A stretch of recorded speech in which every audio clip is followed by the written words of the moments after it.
This Choircast podcast is brought to you by Brandon Dragon's new novel, Mr. Bingley, Just as a Gentleman Ought to Be, a Pride and Prejudice variation with a twist. In this story, we learn the hidden truth about the affable Mr. Bingley, who is much more than he appeared on first impression. Follow Mr. Bingley down a rabbit hole of intrigue and corruption as he fights to protect the country's most vulnerable alongside friends old and new, and find out if he can do it before he loses Jane forever.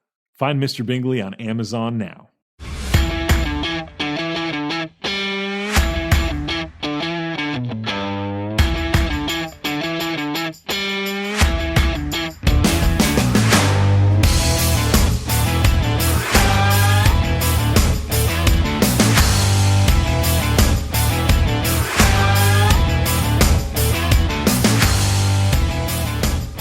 Well, hello everyone, and welcome to the final episode for 2024. Here we are. I Was a Teenage Fundamentalist, episode, 116 or 117, something like that. Welcome everyone. Welcome. And to my co-host, co-producer, co-awesome dude, Brian McDowell. Welcome. Thank you. It's it is the end of the year, and the end of year break is almost upon us for a lot of us. In Australia, we are heading into our summer break for those that do take a break over summer. I'm one of those ones that takes like a week off. I just have a week in between the Christmas and New Year holidays sort of thing, and then I work through January because for my space, usually it's a bit of a quieter time, and I get time to catch up on stuff. Are you having a break, Troy? Yes and no. My company goes into shutdown for the couple of weeks, as opposed to lockdown. Yeah, we go into shutdown for a couple of weeks. And so, yes, I will take that time, but I'm not going anywhere. And it's a fairly new job.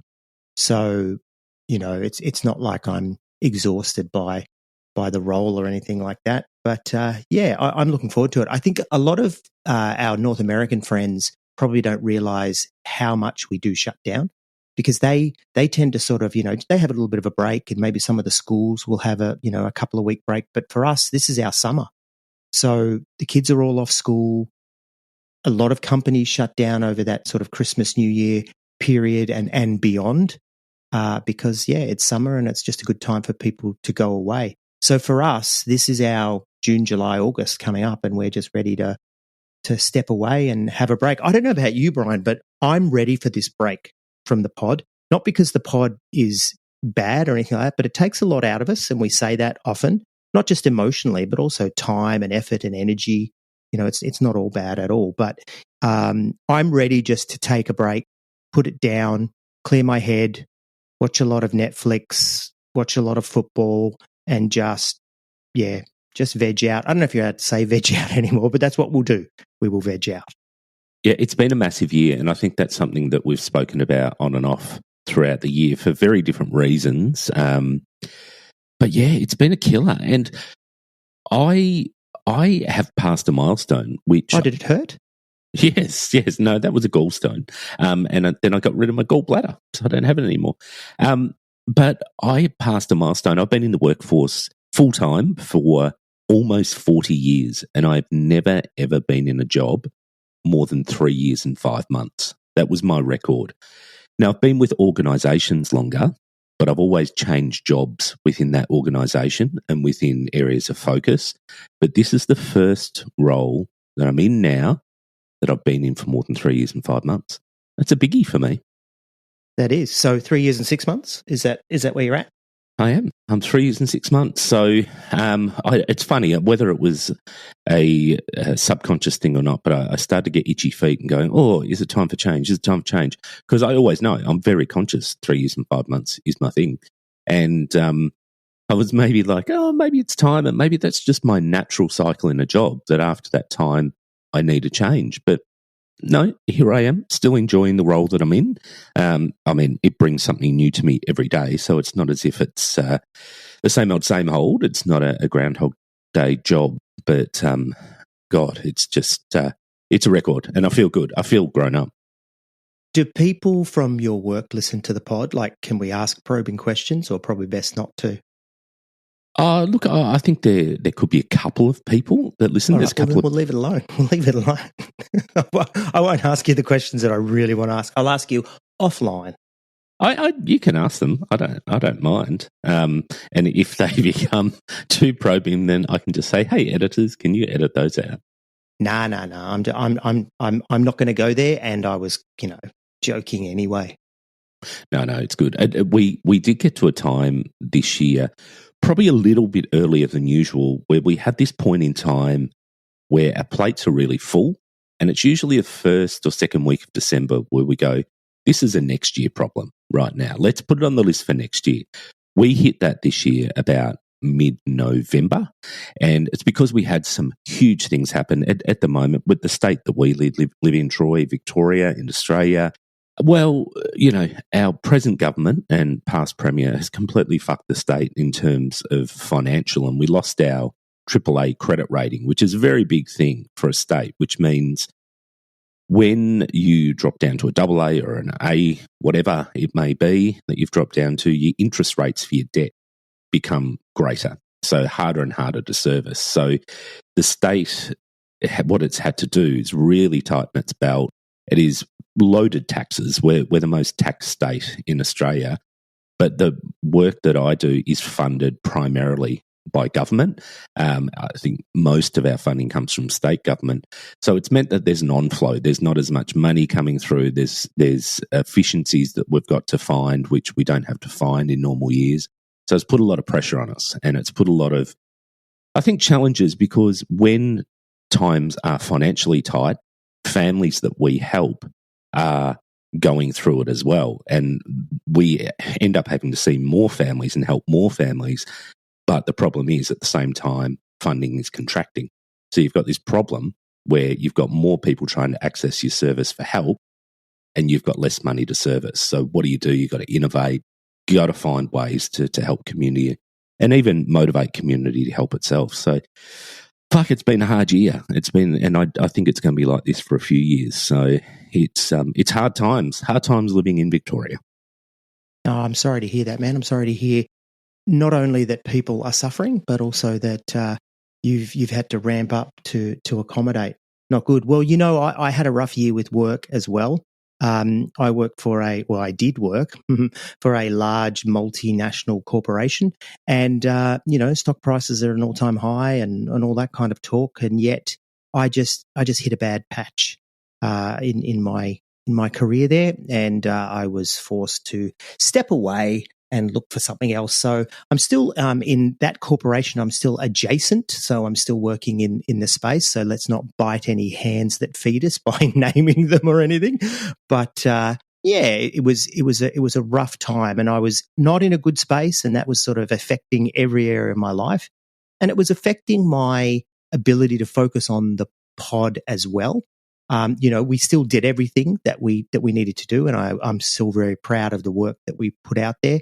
But my focus wasn't as much there as it sort of has been in the past, and that's okay. That's just the nature of this. We don't do this for money. We don't do this for a job. It's a labor of love, and sometimes you sort of got to, not step away, but just focus on what you need to focus on. So I don't think that's shown in terms of the pod. As a matter of fact, I had someone reach out to me recently and say, I heard you're having a bit of a hard time, but you just sound so chipper on the pod. That's actually what she said. And I'm like, oh, there's a word I don't hear very often. But I'm still a big believer in what we're doing. And it's funny because we did try to sort of shift focus a little bit at the beginning of this season. Do you like the segue? We did try and change focus a little bit, and we heard very strongly from the audience that, hey, we don't want to go there. So it was like, oh, okay. So, we sort of pivoted, to use corporate lingo.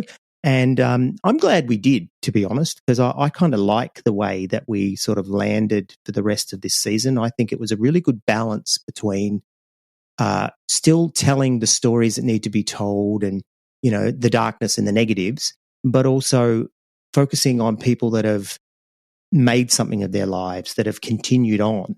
And, some of the stories that we're telling, even our own, of arriving in a better place and in a good place. So I'm really proud of this season.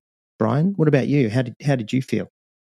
Yeah, I agree. I think it's been a great season. I mean, it definitely started off very differently, and as you said, we didn't get a great reaction. And if I'm honest, that sort of it affected me for a little bit because I was just like, oh, people didn't appreciate what we were trying to do. But we moved on, and what we didn't do, Brian, is we didn't do. I'm going to use an NFL reference here. We didn't do a Nick Sirianni, coach of the Philadelphia Eagles, and turn and scream at the fans. Right? We did not do that. No, we did not. We definitely did not. And I think, look, the way that we landed, I agree, was great. I just love hearing people's stories. So it's one thing that keeps me engaged with the pod myself is we get the opportunity to talk to so many different people about their stories and where they've come from, how they've grown, how they've reflected on their past, the present, and what they want to be for the future. I think those sort of things are a privilege to hear from people. So being able to be the ones that are crafting the questions, responding, and having those conversations really is a privileged position, which I do not forget. And the people that we get to meet, not just hear their stories. If we weren't doing a podcast, if we weren't in air quotes in the media, which by the way we are because Tom Tilley told us that we are, if we weren't in the media, we wouldn't get to have conversations with people. They'd be untouchable. Like we just recently aired an episode about, that we did with April LaJoy, and we wouldn't be able to sit down with April LaJoy and have a conversation about what it's like to create content and what she thinks about the US election and all that kind of stuff. She'd just be like, no, sorry, you're just, some audience member out there. It's nice to be able to interact with these people as well. And that's one of the cool things about doing the podcast, not just listening to the podcast. We get to ask the questions. And that was originally what I came to you and said, I think, when I wanted to start this podcast all those years ago. I said to you, I want to join the conversation. That's what I want to do. I think we've got things to say, but I want to join this conversation because I you know me, I can't just sit there and listen. I have to talk. And so I think, it's been a really good thing. Yeah, I agree. And I think it'll continue to be a good thing. We might take a bit of an extended break, a little bit more than usual this year. We can't say when we'll be back. We'll definitely be back. But what we'll do is we will release repeats of our favourite episodes, and hopefully they're favourites of yours as well, over the summer break or the winter time for our Northern Hemisphere listeners. And just to keep people engaged and to also remind us of some of the great conversations we've had in the past. Because sometimes I think you're always pushing forward and you forget about some of the great conversations that have happened. I went back, I think it was to season 2 not long ago, and listened to a couple of episodes. I can't actually remember who they were with, but I remember thinking, wow, that was really cool. And that was only our second year in the pod. So it was fantastic to see where we've come from. And I think it's interesting as we do more and more and more of these, we become a lot more intuitive while we're having the conversation.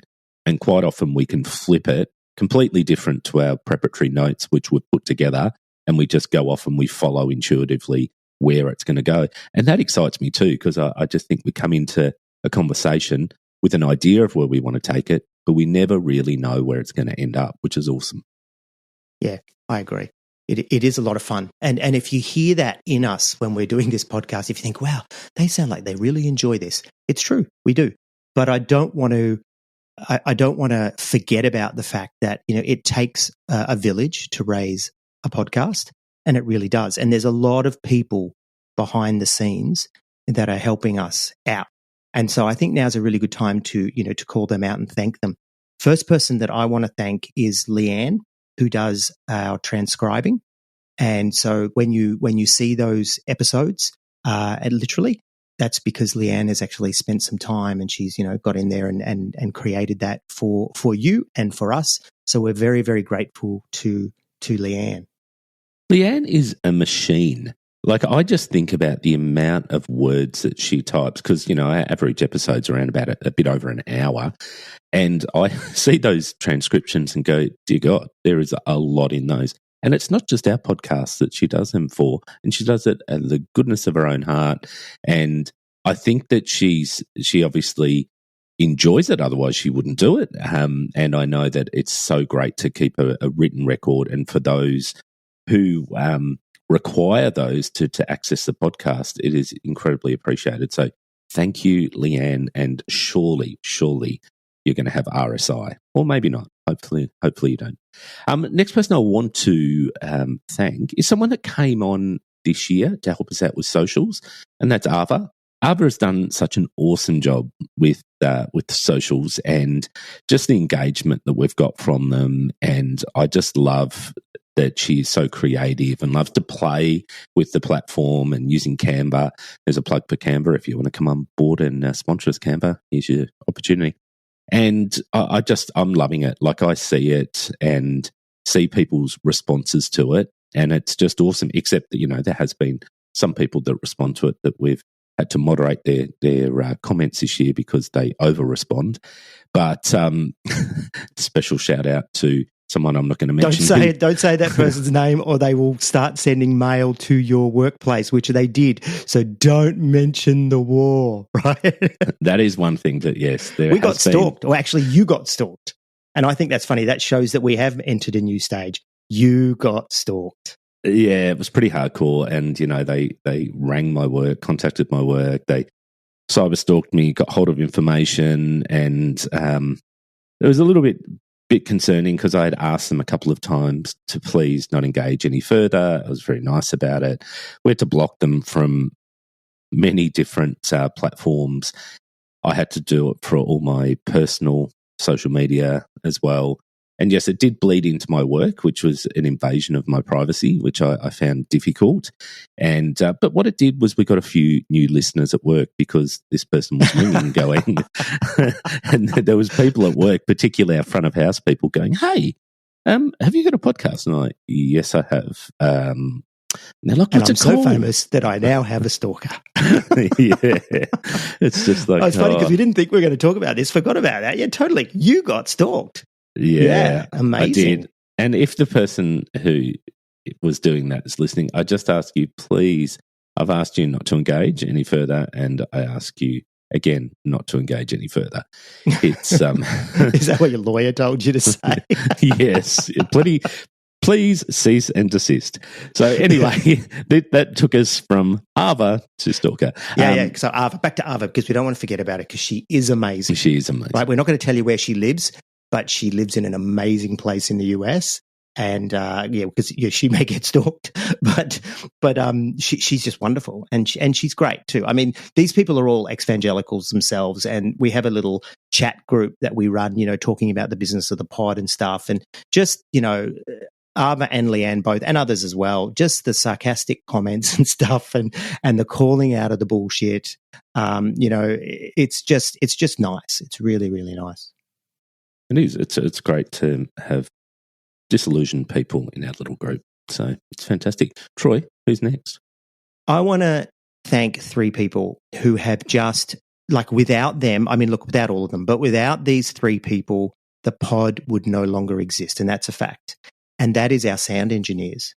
So we've got Beck, we've got Cliff, and we've got Jonathan. And those three people, when you listen to the pod and you listen to the episodes and also our Patreon stuff, the fact that it sounds as good as it does is because of these people. They go in, they spend literal hours on each episode, listening through, splicing, dicing, changing levels, all that kind of stuff. And what we take for granted, and I know because I did that for 3 years or whatever it was, it is a lot of work. And it's a thankless task for them, except the fact that we're thanking them now. But they are amazing. And I can't sing their praises enough. And if they did decide, oh, look, I've had enough and left, we'd be screwed, So thank you so much to those three amazing people who also do it at a personal cost.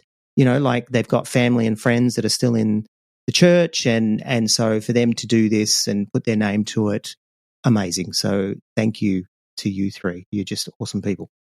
Yeah, I love their work. They They do such a fantastic job. And I think the personal cost too is something that you experienced, was having to listen over and over and over to that content.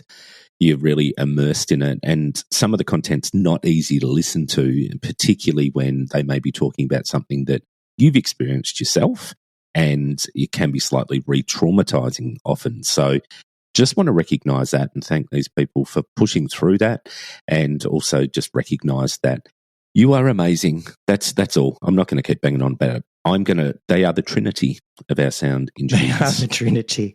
They are, yes. Yeah, so thank you. Indeed. Now, our two Facebook group moderators, Bree and Kerry, and they do an awesome job as well. And I think they certainly are onto it when we have somebody who's a little bit dodgy, who's come in there. We do get people coming into the group to try and be disruptive. Thankfully, it is very, very minimal these days. We did have a few people in the past who will come in, throw grenades, and then there'd be a lot of cleanup to do. I think we're onto it a lot quicker these days, which is great. And Bree and Kerry are certainly linchpins there of making sure that they not only moderate that stuff, but also start conversations and be able to contribute and kick off and just go, hey, what do you think about this? And it's always great to see people jump in and try and contribute and think through some of those things that you don't necessarily want to delve back into your past and think about. But I guess everyone's in the group because it is a place of commonality where people understand the stuff you've gone through, the stuff that you might be struggling with, because it is difficult when you step outside of the evangelical space. People don't really understand what you went through because it's just a fucking weird space. So thank you to everyone also in the group, which who are kind to each other, understanding to each other, and accepting of anyone who comes in, because we do have such a broad range of people, from people who are still Christians, people who are atheists, agnostics, and anything in between.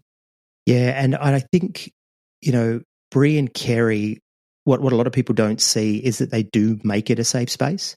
There's that weeding out of, like you said, of comments and stuff like that. But there's also just setting the tone of the group. And sometimes they'll even seed conversations as well. They'll start conversations or they'll steer conversations, and not in a manipulative way at all. It's just, they just keep things alive, and so we're very, very grateful to them. The Facebook group has become pivotal to a lot of people in their deconstruction journey. And there's a lot of Facebook groups out there that do a similar thing. I'm not saying ours is the final word, but for some people, they come along and that sort of community is what resonates with them.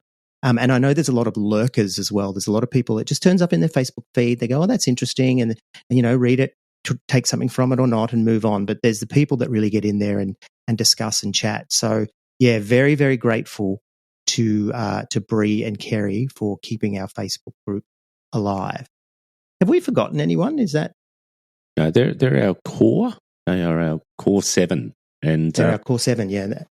The number of heaven. I know. Yeah, the number of heaven. 777. Wasn't it 6 is the number of man? 7 is the number of God. I can't remember, but let's say that, because I think. Yeah, and I reckon if you'd got in and dug in, you'd probably find that that's just bullshit, made up bullshit. Really? Someone just went, oh look, yeah, because 7 times they marched around Jericho, therefore whatever. Hey, 7. I think 7 is the number of perfection, because it's 7-day week and all that. I think that's actually what it was. It's all coming back to me now, as he says, as he goes into the fetal position. And for those of you listening, I'm not. One thing I do want to bring up, Brian, which is a really important thing. So if you are now listening to this pod and sort of moving around doing other things, just refocus for a minute, because I've got another volunteer role that I'd like to float. For the first 4-ish years, 3 years, 4 years, whatever it was, I put a lot of time into audience growth and promoting the pod. All right. So what I used to do was, go for those ad swaps and, feed swaps. We've done a couple of feed swaps here and there, reaching out to pods like our own and seeing if they wanted to, do sort of, collaboration episodes, all that kind of stuff. Now, this last year, with everything that's been going on, I've really put that to the side. I just haven't had time. But it would be really good if you're listening to this, if you've got any sort of marketing experience or, advertising experience, whatever, that you would like to do something good in the ex-evangelical space, and you would be willing to come on as a volunteer. We don't pay anyone. We don't pay ourselves. As a volunteer on the pod and help us with audience growth. Now, there's a whole heap of different strategies out there. There's things like, feed swaps where, they play an episode, we play an episode of theirs, all that kind of thing. There's ad swaps. There's collaborations where we go on their pod and they come on ours, all that kind of thing. If you would be interested in having that role in our podcast, we would love to hear from you. So you can reach out to us at info@iwasateenagefundamentalist.com, info@iwasateenagefundamentalist.com, or go to our website, iwasateenagefundamentalist.com, go to the contact page and reach out to us there. Or reach out to us through socials, whatever it is. But we would love to hear from you if you're interested in helping us with audience growth. Okay? It is again, a behind-the-scenes role, largely thankless, but we'll thank you. But it would also be something that we would support you with in terms of kicking off and sharing what we learned about strategies, but you could do your own research and all that kind of thing as well. So if you're interested, we would love to have you on board. The benefit to you is you get to join our behind-the-scenes, we call it the green room, right? That's a Hillsong sort of thing. You get to join that, you get to connect with us, but you also get to grow something and build something that is really helping a lot of people. So yeah, reach out to us. Can become your ministry. So it could become your ministry. That's right. Or not. But I think, there is an expectation. There isn't expectation around, you've got to put in 4 or 5 hours a week or something like that. It may be just, you put in whatever time you have to coordinate, flick some emails, line some things up. There sometimes is some opportunity for us to do some paid ads as well. So, if you have ideas around that and proven methods, we can certainly front up some cash to be able to do some of that paid advertising. Yeah, as well. that's what Patreon does, right? That money is there, and we've been running some campaigns on Acast, which is another pod provider. So it would, and we're seeing how that sort of lands, but it would be about reaching out to those pods specifically that we think would, or that you think would help promote us. And, we're willing to pay for advertising space, but we want to try and do the free stuff first, ad swaps and all that. And then after that, yeah, we put some money in and pay for ads to run for sure. Yeah, because that's just so expensive. It is insane how expensive they are. But we're open to ones that work, that's for sure. If you've got ideas, if this is something that you feel that you can share a bit of passion about, very welcome. Yeah, so if the Lord please puts it on your heart to come along and be a part of this, yeah, we'd love you to. And as we say to our volunteers often, thank you. You've just laid up treasure in hell. Yes, that's right. And look, there's never pressure when you sign up. It's not as if you're signing on for life or anything like that. You sign up, and if it doesn't work for you, then that's okay. Yeah, you just walk away. That's right. You might have weeks where you do absolutely nothing, and you might have another week where you do like 80 hours. No, that's a joke. It's totally up to you. Totally up to you. And if if you come along and be a part of it and doesn't work for you, you walk away. That's cool too. And that's what happens. People come and go from this, and except for us. Yeah, that's right. We're here. But I guess we just mentioned our Patreon people, and want a special shout out to them. There's been quite a few that have been with us since the start, which is phenomenal. That's 4 years that people have supported us, and it's mind-blowing to think that people have stuck with us through that time, because it's a big commitment. Like, even if it's a few some of these people have been there the whole time and paying $25 Australian a month to support us. I mean, that's just short of a Netflix, right? And I tell you get more out of Netflix than you get out of us. And so people believe in what we're doing, and yeah, really grateful. Yeah, I mean, that's $2.20 US a month. It's a lot of money. The Australian dollar is fucked. No, it's not. It's not that bad. We're good. If for those people, it is fucked. It's just not that bad. Yeah, that's right. That's right. But no, just want to thank you. And we've had a few new people come on this year as well and help support us. As Troy said before, that really helps when we do a do. That's how great the English language is. Do. When we do. When we do, we wipe. Yeah, when we do. When we do a advertising campaign, it certainly pays for that. But all our other subscriptions, I know we've said this before, but it adds up to an insane amount of money, thousands of dollars a year to subscribe to platforms to record on, to do the media for such as Canva. Hosting platforms, thankfully, now that we're with the Choircast network, we get a hosting platform for free, which saves us a few $100s a year, but everything else is insane.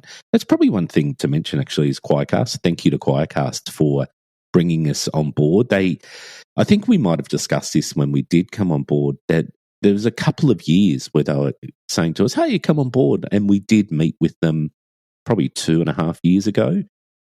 And at the time we went, maybe it's not the right time. And we tried another network, which didn't work.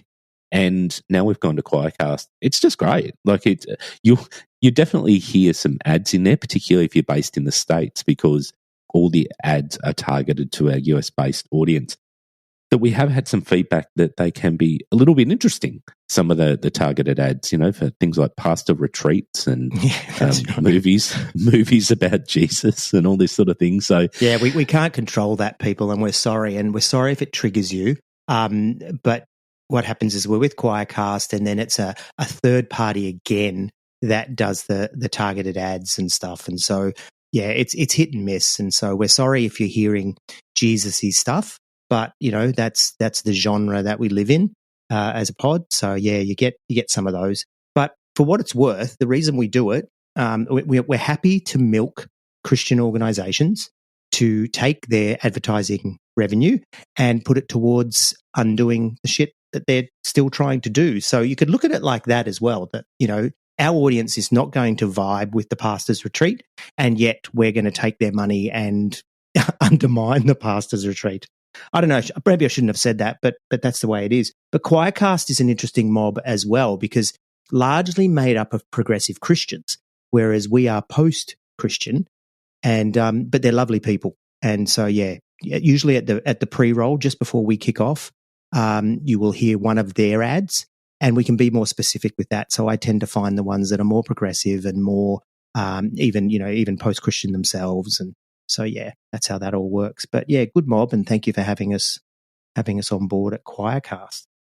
Yeah, they are a good bunch. And obviously, we did explain to them, we're not Christians, we don't have Christian content. And they went, yeah, whatever. Come on board. We don't care. All for one, let's hear all of the voices that are out there, which is refreshing because it's not people trying to shut us down, given that we are very, very critical, not just of evangelicalism, but Christianity as a whole. So thank you. And thank you to our audience. I mean, you guys have stuck with us throughout the year, through some bumps and through some changes, and that's been incredibly valuable that people still listen. Obviously, we still have a very sizable audience, and people who are obviously committed to us as hosts, because you've changed and moved with us throughout the content as well. So thank you for that. Yeah, most definitely. I think, Brian, it might be nice, and we don't have to do this for too long, but I was thinking maybe we could go back and have a look at some of the episodes that we've done and sort of reflect on them a little bit, and maybe bring, I don't know, some of our perspectives. And the one that I really wanted to start with, which we did actually release as a Patreon episode, meaning the discussion on it, was the near-death experiences with Dr. Eben Alexander, because we got a lot of pushback on that episode, and fair enough too. I think so. I think fair enough. But hey, it was a discussion, and that's cool. But we had Dr. Eben Alexander come on, talk to us about his near-death experience. I have to say, I read his book, and I actually was, let's not say convinced, but I was like, wow, this is amazing. After interviewing him and sitting on it for a while, I now put him in the nah, I think it's bullshit category. But what's interesting about it is I still think that there are some of these near-death experience stories that I read which you can't explain, but I don't think his is one of them. And I know you probably think they're all shit, but there are some where I just go, wow, can't explain that one. But his, you kind of can, you know? Yeah, and look, there are unexplained things, and I do love the unexplained, and I sit comfortably when it's a I don't know sort of thing, and that's okay. Here's, and I said this at the time, I went from, oh, wow, that's incredible, to what a crock of shit. And I just kept going back and forward with that. And I didn't find it very credible. I think it was very strange. Look, I'm okay. I'm open to the curious and the unexplained and all of that sort of stuff. And good on them, you know, and maybe I'm going to have an experience like that day, that one day that I can't explain. And that's okay. I've got plenty of things in my life that I can't explain now, even things that happened when I was a Christian. But for me, that doesn't prove that there is another life or another dimension or anything beyond the time that we have here on earth and return to the earth. So I don't know. And none of it sort of left me convinced. Yeah, I agree. It didn't prove anything. But can I also say, I think what stood out to me was a lot of this seems to be about him, you know, and that reminded me a lot of church. You know, he was just this kind of evangelist for his point of view. And, you know, as much as we said he's not starting a church and all that, yeah, but he's running seminars and, you know, he hosts events and people pay a lot of money to go along to his events. And it just seemed a lot like what we know and what we've come from, just with a different message. But in some ways, it's the same message. It's a message of hope. It's a message of, you know, life after death and being reunited with your relatives and all that kind of stuff. I mean, in that sense, it's very, very similar. And maybe that's why it was appealing to me in the first place, because, you know, I'm looking for some sort of, you know, hormone replacement therapy or religion replacement therapy. And, you know, I'll call that out about myself. But yeah, when I sat on it for a while, I just went, nah, this seems dodgy. He seems dodgy. I've got to say it. There you go. There it is. I'm not saying he's dodgy. He seems dodgy. Yeah, it definitely very televangelist type vibes listening to him. I completely agree. One that did resonate with me a lot more, because this is something that I often thought about when I was a Christian, was the Rob Haskell episode, The God of the Mind. Because I often sat there and thought, how much of this is just a construct? And it's something that I've built this story in my mind, and this is where it's at. I really loved the conversation with Rob, and I think also his book. Like, I got a lot out of his book. So if you haven't read his book, God of the Mind, please go and grab it, because I do think it's an interesting read. There's a few parts in that are quite dense that I went over and read again, and they really resonated the second or third time that I read them as well, because I was just like, yeah, that's right. That really explains my experience and my thoughts around it. There is so much, and we've said this, the circular reasoning and the confirmation bias that you have when you have any faith, I think, but as a Christian particularly. Brian, I saw a great meme just this week on Instagram, and we can talk about Instagram a little bit later too, but it had this kid and he was lying down, and then he had a vacuum cleaner cord, you know, not a cord, sorry, you know, the pipe. And he had the vacuum cleaner cord. He had one end at his mouth and he had the other end curled around and back on his ear, right? And then he sits there and he goes, I love you. And in essence, it was saying this is the relationship with God, because it's like you're saying, I love you outwards, and yet it's coming back to you, hearing from God going, I love you. But it's actually just you, right? It's all you. And I thought that sums up Rob Haskell's argument perfectly, that it's happening within your own head. Yeah, most certainly is. The further and further I am away from it, the more and more I believe that as well. The other thing I thought was interesting about Rob is it's a small world, right? So this Canadian guy who we've never met before comes along, starts talking to you. It's a small Christian world. And it turns out that you both had the same Bible college lecturer, and you both know this person, which was Rick Watts. And I don't know if Rick Watts listens to our podcast, but if you do, Rick, hello. But I just thought, see, we think it's such a big world, this Christian world. And actually, it's not very big at all. It's, at least evangelicalism, it's, here we are. Yeah, and Rick, you both contributed to both of the downfall of mine and Rob's faith, just by how incredibly open you were. Yeah, so big millstone for your neck, buddy. Hey, so the other one is Bart Campolo and John Wright. Now, it's interesting because we didn't realize this was happening. It was kind of a farewell. Like, we had them on, we talked to them, we, talked to them about community after leaving church and all that kind of stuff. And then they retired their podcast not long after. And that's kind of sad, to be honest, because I enjoyed their pod. Yeah, their pod was one of the first that I started listening to in the ex-evangelical space, even though his wasn't really an ex-evangelical. I mean, if his brand obviously was he used to be an evangelical pastor, but I think the content of his is so much broader. It was talking about life more generally. But people can go back and obviously listen to the many, many seasons. I think they did maybe 8 seasons or something like that. But some great content. Man, I think they were like 15 years or something crazy, or 12 years or something. It went a really long time. Maybe that many seasons, but they actually did it for that many years, yeah.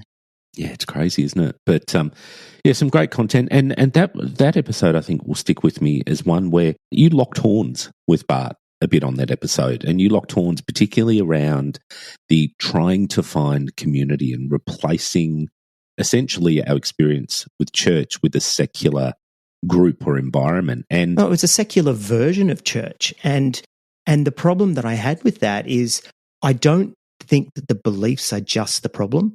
I think it's the model of community as well that they purport. And I think that Bart trying to, and I say this with respect, I genuinely do.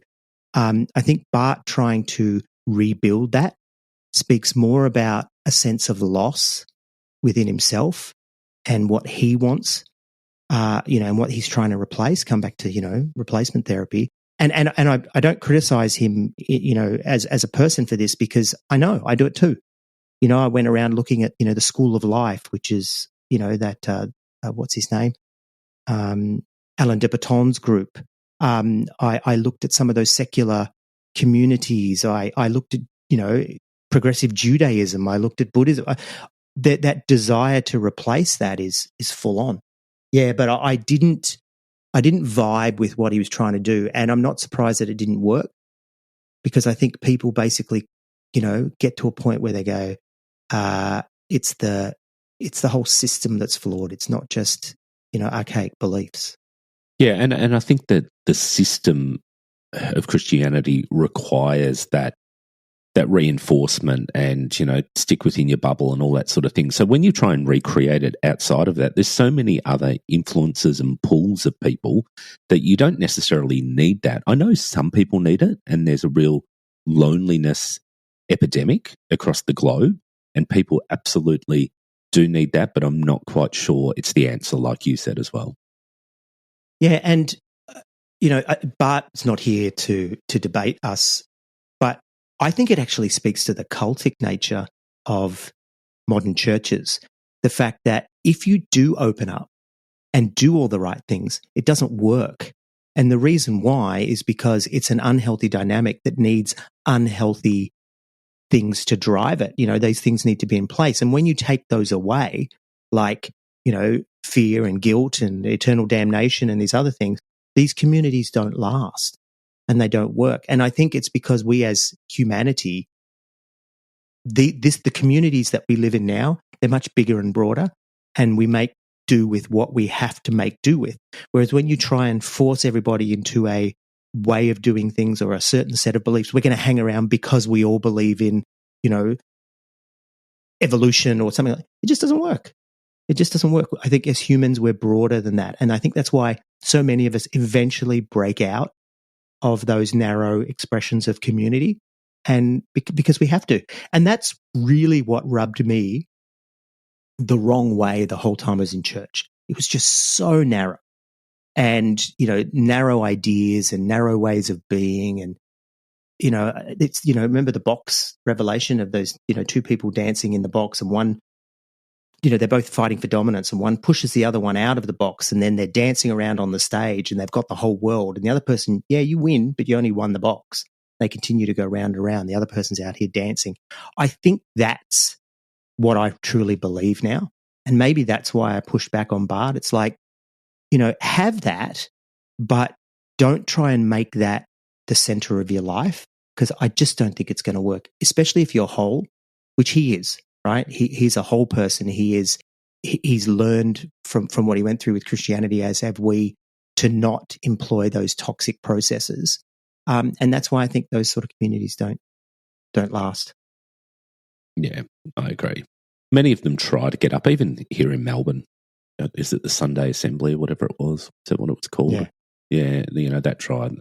Didn't, and it failed. But moving on, what are some of the other ones? We did a few of our sort of stories, and we talked about you losing your faith and leaving behind Christian friends and family, which I spoke to as well. And of course, I think one of my favourites for the year was us going back to Great Big AOG. Oh, totally. Going back to Great Big AOG was not only a great 2 episodes, it was also a really good experience. And it's funny, would I have been able to do that before? I don't think so. And certainly not in the same way. I think when we started this podcast, no, there was still a lot of unresolved trauma and stuff. And I don't say that flippantly, there really was. But to go back and not feel triggered, not feel upset, I certainly need to go to the toilet a lot, was telling on growth, I think, Brian. But also, I know you really spun out at the content of the service and what actually went on as well, yeah? Yeah, I mean, for me, it was on hyperdrive, the whole content thing, and it was just a load of shit, as we've unpacked in those episodes 107 and 108. There was just a lot of rubbish, and Michelle observed there was just crap. Like, none of it made sense. It was just rubbish talk. But I don't know. For me, it sort of just confirmed that it's all rubbish, to be honest, because its underpinnings are the Christian story, which I just do not resonate with at all anymore. But in particular, this whole Bethel thing is just, it's fucked. Like, it was just so bizarre, and it was bizarre stepping back into that space.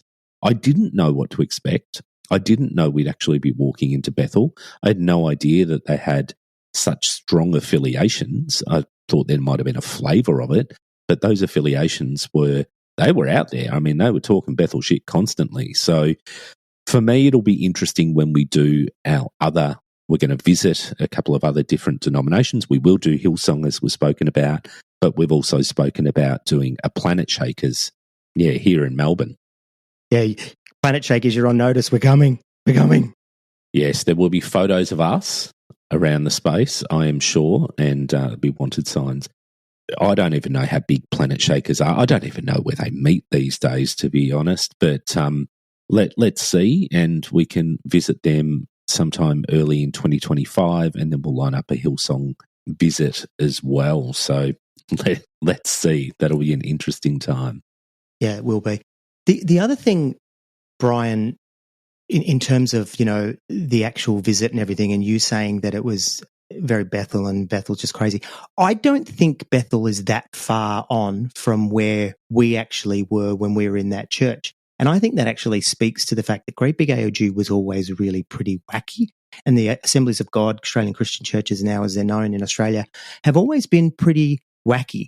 This sort of spiritual warfare talk and all that kind of thing. There's some, Bethel have taken it further with, rolling around on the graves of saints and, just this overemphasis on getting words. But really, I think it was more of the same. It might have been more like that in youth group, though, and less like that in the Sunday services, whereas now this is just their Sunday services. So, maybe in that sense. But I actually thought, this is pretty much how it was. The other thing that stuck out to me, and this probably speaks to my own narcissism and my own, self-esteem issues and stuff, is I used to really look up to these people, and I used to really want to be one of them, and really be accepted and really been, honored is the wrong word, but you know what I mean, sort of considered to be someone that people are going to listen to. And I was just looking at them going, you guys have no fucking idea and you've got nothing to say. Why would I ever have wanted to be like you? Yet when you're in there, remember, those people were really put up there as being, these are the dudes, right? And they were mostly men. And maybe it's not about my own narcissism. Maybe that's what was being peddled, that these people are a cut above. They're a special breed of human. And, to be one of them wasn't such an unreasonable thing. I mean, you were there too. And a lot of us were, to have a ministry, to be called of God, to be the man of God. So it was just interesting for me to be there going, these people have nothing to say, minty toothbrush, powder puff of heaven. They just have nothing to say. Had no respect. Zero. Yeah, it was absolutely weird. And you're right. And it was pretty wacky back in the day at Great Big AOG. And even particularly when we look back at, they used to have the thrones up there on the stage, and the stage was 4 or 5 foot above everybody else. So it was a different setup. It was most definitely it was only men on those thrones back in the 90s, and really it was predominantly men who were in charge of the service when we were there at whatever it's called now, Numa. So, look, it was just rubbish, but I do look forward to comparing it to other Pentecostal churches we'll go to, see what they're like. It'll be interesting to see if Kingdom City also take off in Melbourne. Yeah, that's another one we need to go to. But even if we go to Kingdom City, their main campus in Perth, we could go over there and see what they're doing. I think that would be a bit of fun. And, some of our audience have been a part of Kingdom City, so we could, do a bit of a meetup while we're there. I think that's another thing we should do, is when we do travel to these churches, on our itinerant ministry, I think we should organize meetups in the cities, and with audience members and stuff. And then, maybe later we could, head overseas and visit some of those, and it would just be fun. Not that we've got the money for that, but it would still be fun if we one day could. I'm going to believe for it, Brian. I'm going to start to confess that the money will be there to visit overseas wacky churches. I confess it. And next time I see you, I'm going to ask you to open your mouth and you'll have a gold tooth that we can cash in. I've got no doubt. Oh, I wondered where you were going with that.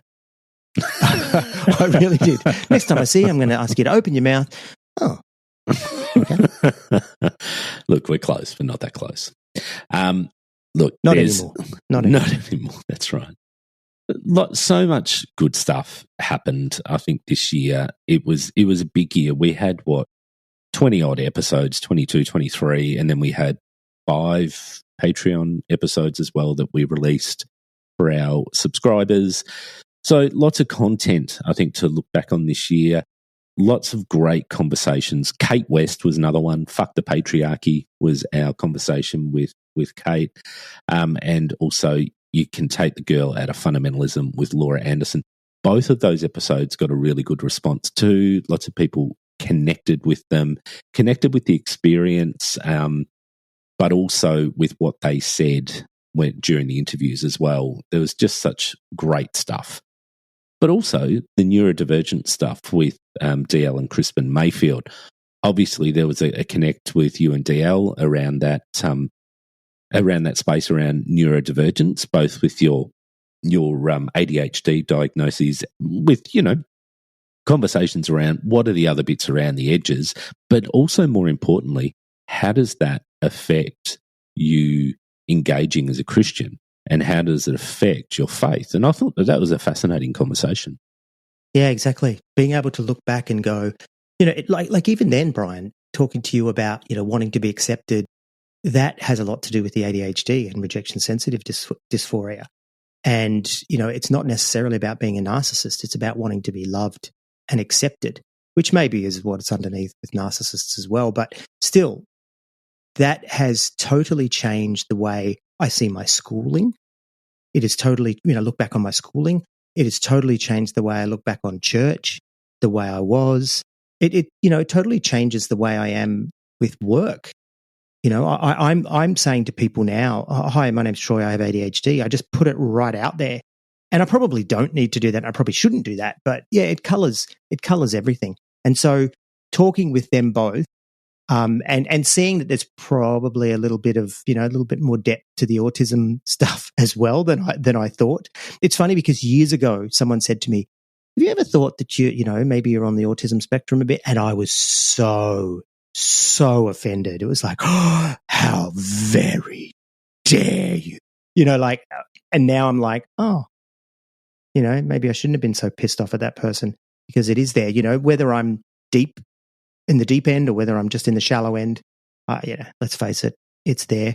Whether we call it ADHD or whatever. But yeah, that was actually really, really helpful. And I think there's a lot of us in the church, right? So it's not just about us as hosts. It's about saying to people, hey, have you thought about this?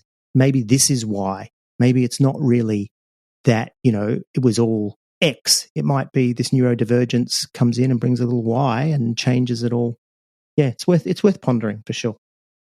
Yeah, look, a lot of people, there was a lot of feedback definitely on our socials and within the group conversation. So I think a lot of people identified with it, and quite a number of people saying, hey, I got a recent adult diagnosis as well, and it explains a lot for me. So for some people, I think it's really helpful in being able to understand self and understand how you respond to things, but also understand how in the past there was a correlation with neurodivergence and your experience of Christianity and how you engaged with it as well. And I'm okay with neurodiversion, because oftentimes when I'm doing things, I will neurodivert and start doing something else. That's what I do. Hey, the other one that was interesting, I thought, look, we replayed Bart Ehrman's episode because it led into this episode about the return of Christ. And for me, that's actually one that I'm really proud of. The more I think about that episode, I think, yeah, I'm so glad we did that one, because for me, that's basically, if someone comes to me and says, hey, why are you no longer a Christian? There's a lot of reasons, but that's the biggie. And so I'm really glad we did that episode because, yeah, I think it's useful for people. And I think if people come to me in the future and say, hey, why aren't you a Christian? I'm going to say, episode 114, those standing here shall not taste death. Have a listen to that one. And then, rather than me having to waste my time talking about it all again. Yeah, it was great to I think, rack those episodes up that way, because Bart articulates it in a different way to then how we do, but they both work hand in hand. We are going to get Bart on again in 2025 because he's got a new book coming out. So we'll reach out to his agent and hopefully we can get him on again to promote that book. But dude, we'll reach out to him. I've got his email address. That's how we got him last time. I think we did a vet. He put us on to his agent, but he responded. He's quite good like that. Yeah, he is. He's very good. So I can't remember exactly what the book is about. It's sort of like ethics or something like that, and it's talking. Yeah, no, isn't it about the sort about charity and about Christian morality and how it's influenced the world and how it's changed the world? Could be ethics and morality for sure. Yeah. Hey, the other one that we did just last fortnight, was when we had April on, and I know that was one that you probably loved because you finally got to spend a whole episode talking about American politics. Well, it wasn't a whole episode. We held off on it for listeners that would have heard it. I really wanted to launch in early, and so did April. But we did get to talk about it. But I love politics of any flavour. But I think as a keen observer of American politics over the years, I have found the circus very interesting, particularly over the last 8 or 10 years. So it was a great episode, and it's always good talking to April, and certainly great to hear her still upbeat about a lot of things and trying to sway on the positive side of things. So, yeah, lovely. Hello, April, if you're listening. Yeah, I have a lot of time for April. I have a lot of time for a lot of the podcasters that do this kind of stuff, or podcast. She is a podcaster, but, she does a lot of her Instagram stuff as well. I really do, because I think especially when they're intelligent and when they've really got something worthwhile to say. I think she's very insightful. Yeah, as well. I agree. One of the smart ones. Hey, I just looked up Bart's new book, and it's actually The Origins of Altruism. So he talks about the origins basically being with early Christianity. So that'll be an interesting one. Yeah, well, let's hope we get him on. Although he may write back to us and said, "No, I heard what you said about Megan and my banter, so we don't want to come on your show." Hey, no, he would have loved it. They've listened to it, so it's good. They've listened to our sage advice and moved on from too much banter. Yeah, exactly. So, hey, thanks for sticking with us, not only for the last 5 seasons, but for this episode, because it's, we've been talking for a long time doing that sort of clip show, as they call it in television. But I would like to thank everyone for being a part of this. I want to thank you for your support. I want to thank you for sticking with us. I want to thank you for your encouragement. Thank you for being a part of the podcast Facebook group. The other thing I guess I want to say, Brian, is next year we're not doing anything new, are we? We're not pivoting. It's not like last season where we said, "Hey, we're going to do this." We're just going to do kind of more of the same, which is balancing the good with the bad, but trying to take a positive focus. Still be irreverent, still laugh, still joke, still have a go at stupid stuff. But just more of the same. I was a teenage fundamentalist, I reckon. Yeah, I agree. It's going to be good. Season 6 will be good. We're old school now, aren't we? Remember when we got into this and it was like, there's, Dirty Rotten Church Kids and, Humanize Me and all these kind of pods that we were reaching out to. And hey, I want to flag something that you said before. You said about, that we're not Christian content. We are totally Christian content. That's what we are. We're just critical, but it's still 100% Christian content.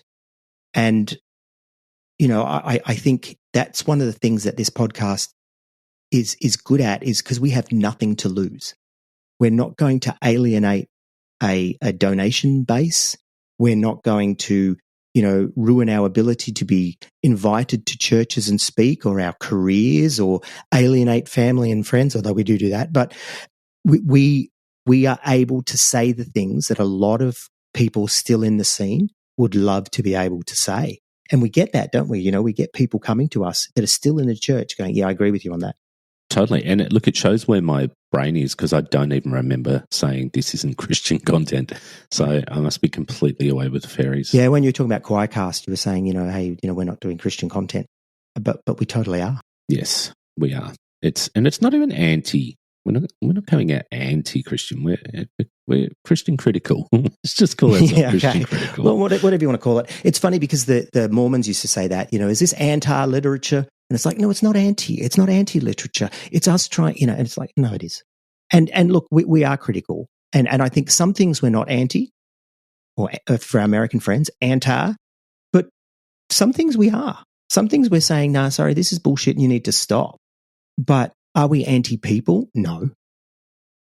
Are we anti them having a right to have their freedom of religion and expression? No. Go for it. But welcome to the public domain. You throw it out there. And that's what happened with Hillsong. The more powerful they got, the more they got into the public domain, the more people started speaking out to them, and they can't handle it. Persecution, it's not. You just, welcome to the big leagues, kids. Yeah, we're persecuted from Cancun on a retreat. It's a tough one. Tough one being persecuted from there.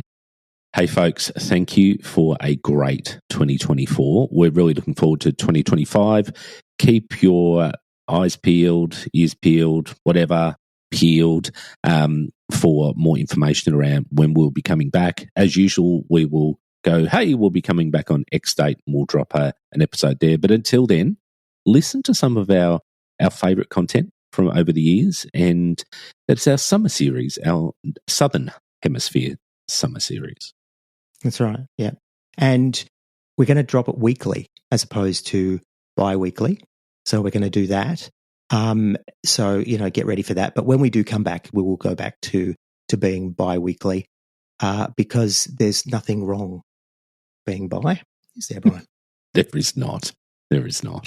So thanks, folks. See you again, and have a great holiday break for those that are able to get a break or those just hanging around home. Enjoy either way. Yeah, and for those of you that celebrate Hanukkah, Christmas, and other religious festivals, have a good one. You're allowed to have them. You're allowed to say it to each other. We're just going to have a break, but we'll see you in 2025. I'm excited, Brian. I'm excited for 2025. I really am. I think the podcast is going to do some really good stuff, and I'm looking forward to traveling to weird and wacky churches as well. You so sounded like an evangelist then. It's going to be good things in the pod. I'm looking forward to 2025. Well, let's take up the offering, shall we? Stand with me, church, and sing. There's a new name written down in glory. See you, folks. If you'd like to connect with the I Was a Teenage Fundamentalist podcast, then please see the links in our link tree in the show notes. We invite you to join our listener community on Facebook, and we're also on Instagram, X, and Reddit. Check out our merch on Redbubble. We've got t-shirts, hoodies, mugs, and all kinds of great evangelical stuff that you can wear proudly. All proceeds go to building and promoting the podcast.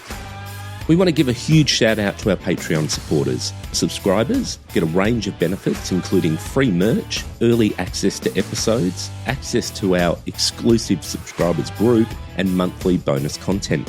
Again, all proceeds of this go to the running and promotion costs of the podcast. A special thanks to Ava, who manages our social strategy, and also to Kerry and Bree, who manage our Facebook listener group, and also to Bree, who puts out our monthly newsletter on Substack. All of our episodes are transcribed by Leanne to increase accessibility. The show is produced and hosted by Brian McDowell and Troy Waller. The sound engineering for this episode was done by Jonathan O'Brien. I Was a Teenage Fundamentalist is available wherever you find your podcasts.